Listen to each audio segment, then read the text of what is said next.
Donc bonjour à tous et bienvenue sur ce webinaire organisé par la Fondation Rovaltin et le mouvement philanthropique 1% pour la planète. L'objectif de ce webinaire est de faire un point sur ce sujet crucial qui est la disparition des abeilles et plus largement des pollinisateurs. Sujet crucial pour l'avenir de la planète et donc l'avenir de l'homme. Pour ma part, je suis Wilfried Sanchez, je suis le directeur général de la Fondation Rovaltin. Et avant de vous présenter ce sujet, je voudrais d'abord vous dire deux mots sur la Fondation Rovaltin, qui est une fondation de coopération scientifique implantée en région Auvergne-Rhône-Alpes, une jeune fondation de coopération scientifique créée en juillet 2013 et qui est le fruit d'un partenariat entre 11 membres fondateurs qui sont à la fois des acteurs du territoire, mais également des établissements académiques implantés en Rhône-Alpes, 2 établissements experts, et puis un acteur du monde économique, à savoir la Compagnie nationale du Rhône. La Fondation Rovaltin a pour objectif de produire et de diffuser des connaissances sur des sujets en jeu dans le domaine santé-environnement, avec 2 modalités de travail. Dans un premier temps, la relation partenariale avec des acteurs du monde économique, et puis le portage de sujets qui sont des sujets qui représentent un enjeu majeur tant du point de vue scientifique que du point de vue sociétal, et la question de la santé des abeilles et des autres pollinisateurs rentre pleinement dans cette action que mène la Fondation Rovaltin, puisque c'est un sujet qui a été lancé à la Fondation fin 2015. Alors la Fondation Rovaltin, comme je vous le disais tout à l'heure, travaille sur des sujets liés aux questions santé-environnement, dans des questions qui touchent aussi bien l'impact de l'environnement sur la santé de l'homme que l'impact de l'environnement sur la santé des organismes sauvages et donc de la biodiversité, si l'on regarde ça plus largement. Des sujets avec des chiffres qui sont extrêmement parlants, vous pouvez le voir sur cette diapositive. Et des sujets qui ont un impact économique majeur, puisque quand on s'intéresse à ces impacts sur la santé ou ces impacts sur la biodiversité, le coût économique est quasi systématiquement chiffré en centaines de milliards d'euros et par an pour ces différents sujets. Et donc le sujet de la santé des abeilles n'échappait pas à ces problématiques, n'échappait pas à cet enjeu, aussi bien enjeu de santé, aussi bien enjeu écologique, mais également enjeu économique. Et il nous a paru important de se saisir de ce sujet avec un programme que nous avons intitulé Sauvons les abeilles. Alors quand on parle abeille, on sous-entend derrière pollinisation, qui est un service écosystémique crucial pour le devenir de l'homme et de l'humanité. Un sujet crucial aussi bien au sens économique, puisqu'on estime que dans le monde, la pollinisation, c'est un service écosystémique qui a une valeur de 153 milliards d'euros par an, et un service écosystémique qui est majoritairement porté par les insectes, puisqu'on considère qu'en Europe, 84% des cultures sont pollinisées par des insectes, le reste étant apporté par le vent, éventuellement par l'eau, voire, on y reviendra plus tard de manière plus anecdotique, par d'autres espèces. Et donc c'est grâce à cette pollinisation que l'on peut avoir des champs de lavande fleuris dans la Drôme, mais également tout un tas de produits alimentaires issus de l'agriculture. Alors comme je le disais tout à l'heure, la pollinisation est majoritairement portée par les insectes et en tête de file, l'abeille, qui est le pollinisateur symbolique, l'abeille ou plutôt les abeilles, puisqu'on distingue en France plus de 1000 espèces d'abeilles, plus de 20 000 espèces dans le monde. Alors bien évidemment, la tête de pont est l'abeille domestique, l'abeille mellifère, celle qui nous permet d'avoir du miel, mais il en existe beaucoup d'autres qui contribuent ensemble à assurer ce service écosystémique qui est la pollinisation. Et puis, au-delà des abeilles, il y a également les pollinisateurs de l'ombre, bourdons, coccinelles, scarabées, mouches, papillons, et puis de manière plus anecdotique, des oiseaux, des petits mammifères, qui eux aussi vont contribuer à la pollinisation, vont contribuer à permettre la reproduction des plantes et donc la production de tout un tas de produits alimentaires aux quatre coins du monde. Alors, vous en avez très certainement déjà entendu parler. Ce phénomène de pollinisation est un phénomène qui est en danger, principalement du fait de la disparition de plus en plus massive des abeilles. C'est un phénomène qui a été enclenché il y a maintenant plusieurs dizaines d'années, qui a été largement documenté dans différents pays du monde et qui semble aller en s'aggravant, comme le rapportent différentes études. Vous pouvez voir ici sur votre gauche une carte assez simplifiée qui représente les disparitions d'abeilles dans différentes zones géographiques du monde, avec des chiffres qui vont aller de quelques pourcents à plusieurs dizaines de pourcents, puisqu'on a des chiffres qui vont jusqu'à 85% de mortalité d'abeilles au Moyen-Orient, plus de 50% dans certains pays d'Europe et de Russie. Et on a une vision plus précise sur ce phénomène-là qui nous est apportée par un programme européen dans lequel l'Agence sanitaire nationale, l'ANSES, est partie prenante et qui documente des mortalités hivernales de colonies d'abeilles dans différents pays d'Europe. Et donc vous pouvez voir en couleur sur les différents pays investigués des mortalités apicoles qui peuvent allègrement dépasser les 20%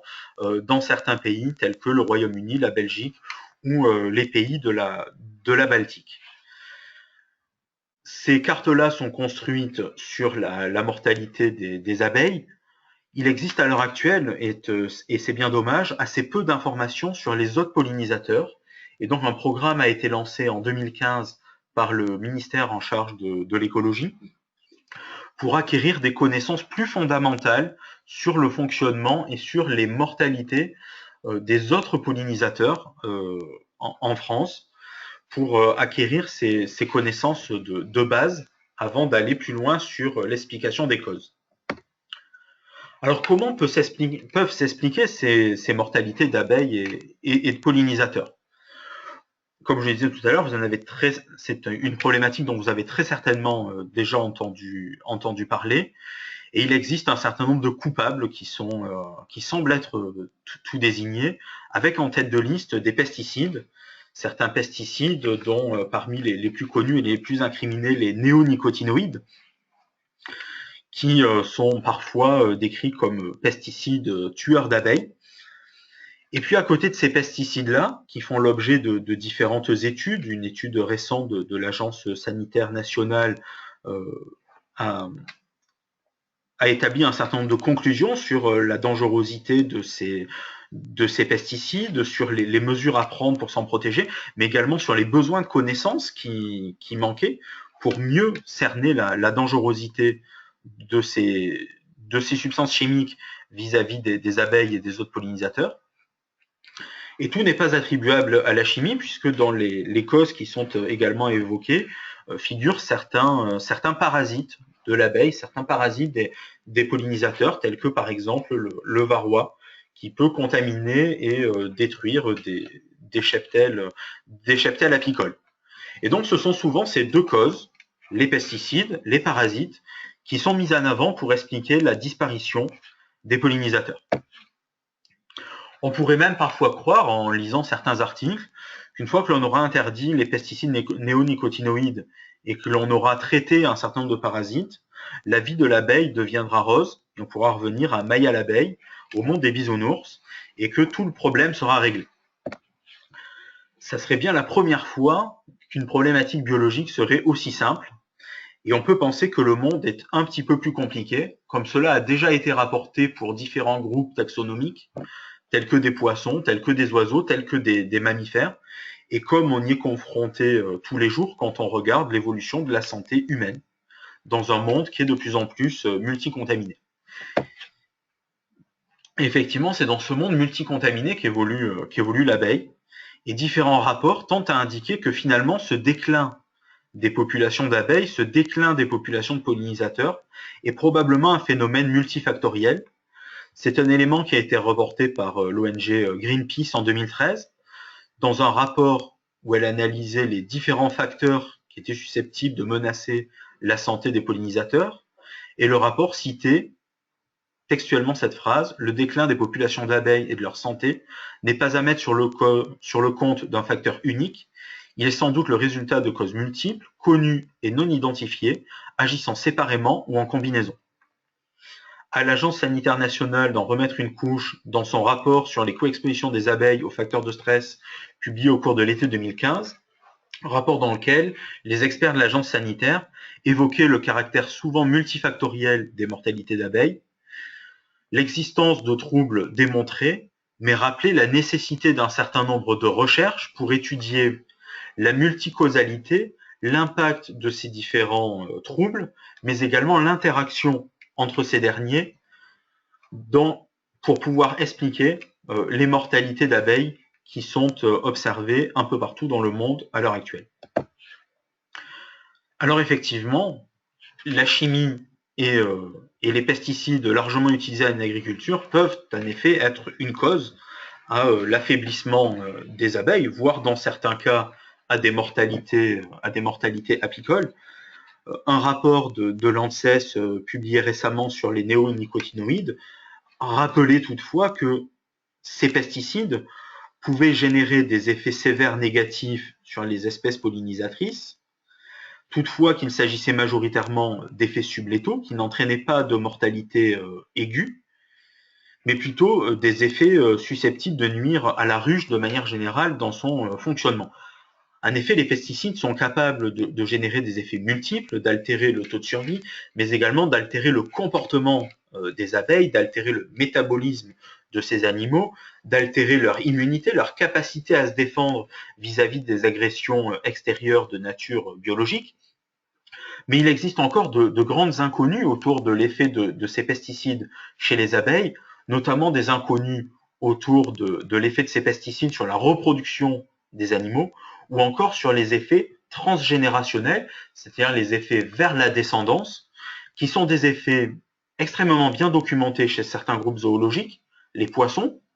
les crustacés, mais qui le sont très très peu chez les pollinisateurs et qui pourraient bien évidemment jouer un rôle, apporter des éléments explicatifs dans ce déclin des populations apicoles qui est observé depuis de nombreuses années. Alors l'agriculture biologique pourrait être une solution, ou au moins une partie de la solution pour faire face à ce problème. Il ne faut toutefois pas oublier que l'agriculture biologique n'est pas une agriculture sans intrants, c'est une agriculture qui a aussi ses intrants, notamment des métaux, notamment certains produits naturels qui sont connus pour avoir une activité biologique, qui sont connus pour pouvoir détruire des nuisibles et donc qui peuvent également avoir un impact sur la vie des colonies d'abeilles, qui peuvent avoir un impact sur la santé de l'abeille. Et là, c'est un phénomène, c'est une problématique qui a été extrêmement peu investiguée et qui mérite d'aller creuser un petit peu l'effet de ces nouvelles pratiques, de ces pratiques agricoles sur la santé des abeilles et des pollinisateurs. Alors, je le disais tout à l'heure, l'abeille vit dans un monde multicontaminé et donc elle n'échappe pas à la pollution de l'air par des molécules autres que les pesticides. On peut par exemple citer les relargages des émissions des moteurs, notamment des moteurs diesel, puisqu'on a un certain nombre d'études scientifiques qui montrent que certaines particules émises par le trafic automobile et plus particulièrement par les moteurs diesel sont capables de perturber les processus olfactifs au niveau des plantes. C'est-à-dire que les insectes pollinisateurs sont incapables de détecter les plantes mellifères du fait que les phéromones relâchés par ces plantes-là soient masqués par les particules émises par le trafic automobile. C'est une problématique qui est réelle. On a de plus en plus d'études et de papiers journalistiques qui montrent la présence de plus en plus élevée de cette pollution atmosphérique liée au trafic automobile. Et donc, il y a fort à penser que l'abeille et les autres pollinisateurs n'échappent pas à cette contamination. Toutefois, ça reste un facteur qui est très peu étudié et qui mériterait d'être creusé tant sur les effets du trafic automobile seul sur la santé des pollinisateurs que sur les effets de ce trafic automobile combiné à la pollution agricole sur la santé des abeilles et leur capacité à détecter des fleurs et à remplir des réserves. Bien évidemment, la pollution automobile n'est pas la seule pollution de l'air, elle n'est pas la seule responsable de la présence de différentes substances dans l'air que nous respirons et que les abeilles respirent également. Et la pollution industrielle peut également être l'une de ces composantes. Alors à l'heure actuelle, quand on fait un peu de recherche bibliographique, on n'arrive pas à mettre en évidence de relation entre la pollution atmosphérique d'origine industrielle et les effets observés sur les populations d'abeilles. Toutefois, on dispose d'un nombre extrêmement restreint d'études sur un nombre très limité de composés et ça nécessiterait une étude beaucoup plus approfondie pour cerner, comme pour le trafic automobile, aussi bien les effets seuls de cette pollution industrielle que les effets combinés à d'autres sources de contamination, puisque tout l'enjeu de la toxicologie et de l'écotoxicologie à l'heure actuelle se situe à ce niveau-là, dans notre capacité à appréhender les effets de mélanges complexes de polluants sur des composantes de santé humaine ou sur des composantes environnementales.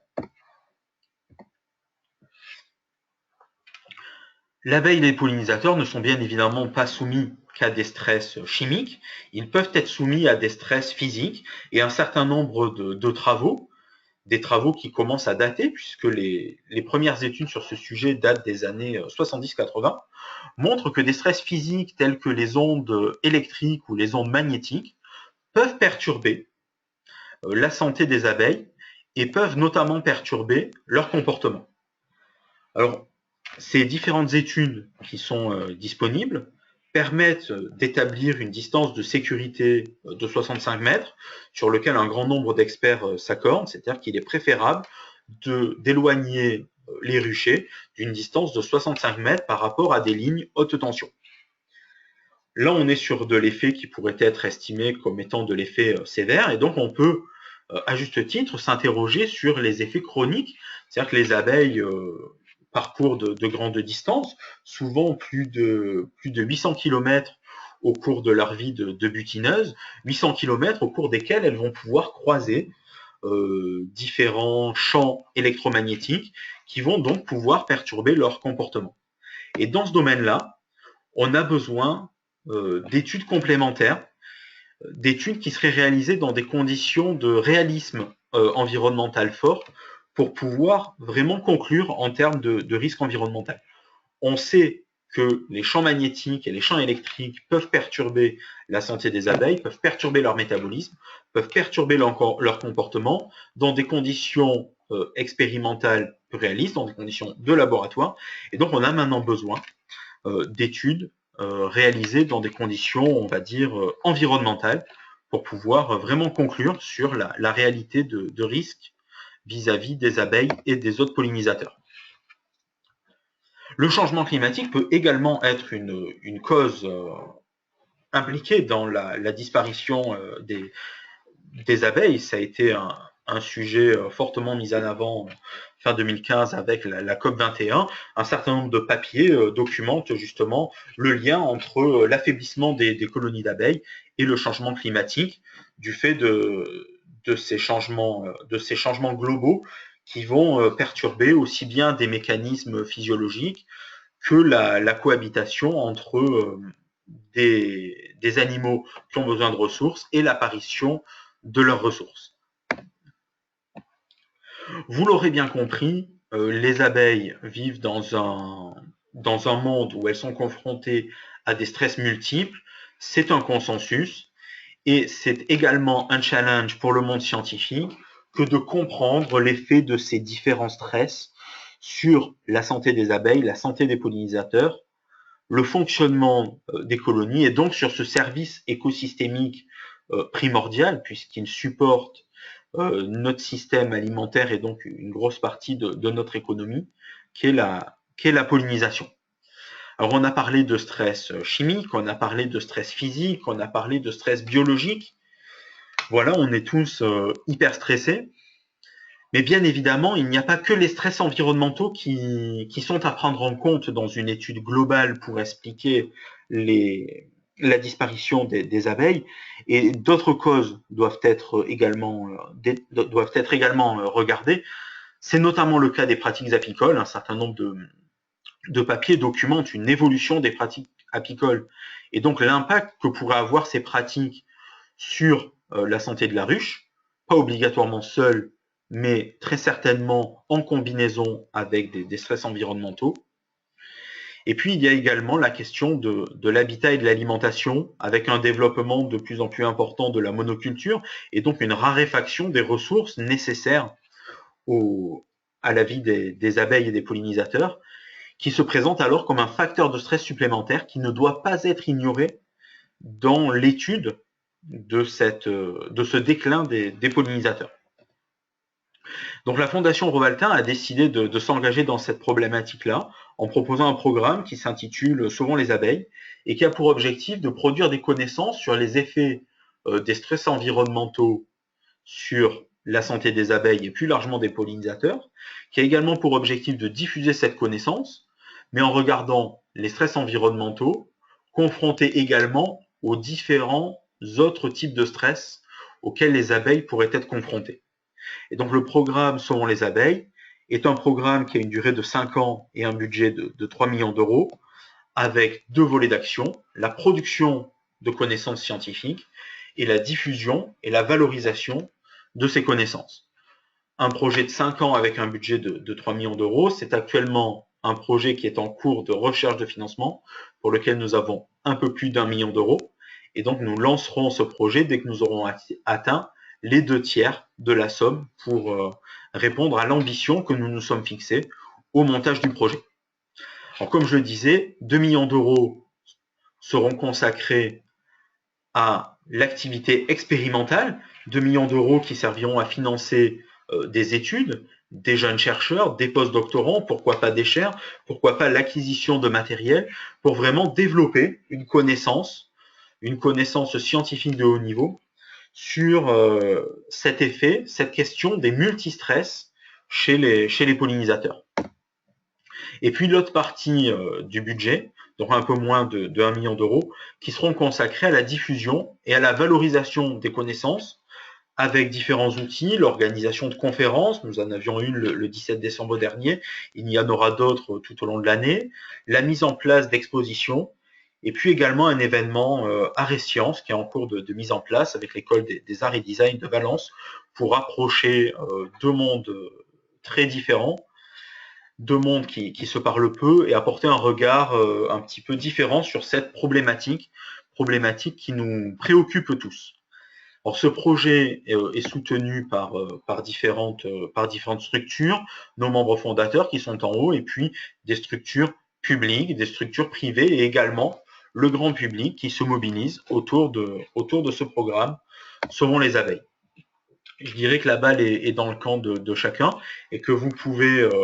tous nous aider à construire ce programme-là, à nouer un partenariat avec la Fondation Rovaltin pour que l'on puisse lancer le plus rapidement possible ce programme intitulé Sauvons les abeilles. Si vous souhaitez en savoir plus sur la Fondation Rovaltin, vous pouvez consulter notre site internet, nous retrouver sur les réseaux sociaux, Facebook, LinkedIn et Twitter. Et puis je vous propose également d'assister à notre forum de l'Ecotox, sa première version,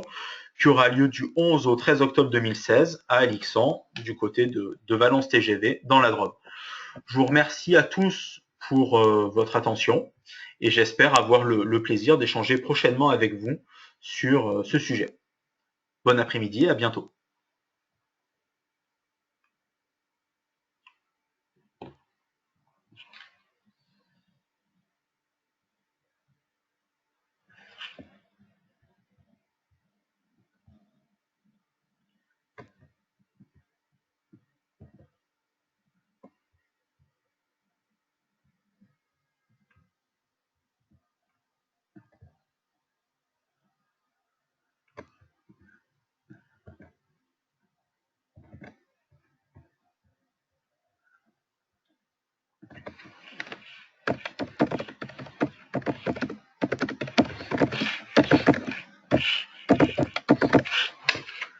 Donc pour les personnes qui souhaitent poser des questions, il est prévu un petit temps d'échange. Donc n'hésitez pas à poser les questions qui vous viennent à l'aide de votre clavier, j'y répondrai au mieux de mes possibilités.